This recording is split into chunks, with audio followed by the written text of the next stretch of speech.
काय आयुष्य शिवाजीराजांचं 50 वर्षांचं 18,306 दिवसांचं आयुष्य आहे. त्यातली पहिली आपण 15 वर्ष सोडून देऊ, लहान होते तोपर्यंत एक 6,000 दिवस गेले त्याच्यात. पण 12,000 दिवसात शिवाजीराजांनी जे काही निर्माण केलं फार विलक्षण. हे सगळे इंग्रजांच्यापासनं पोर्तुगीजांच्यापासनं त्यांच्या मनात प्रचंड प्रमाणात भय उत्पन्न केलं शिवाजी. इंग्रज लिहित आहेत की हा माणूस बरं झालं बाबा ते डोंगरावर जन्माला आला, इकडे समुद्राच्या जवळ आला असता तर म्हणजे आम्हाला संपलंच असतं आमचं सगळं.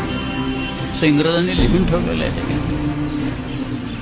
ह्या सामान्य गोष्टींना इथे असामान्य अचिव्हमेंट्स आहेत महाराजांनी केलेल्या आणि अत्यंत कमी दिवसात केलेल्या आहेत.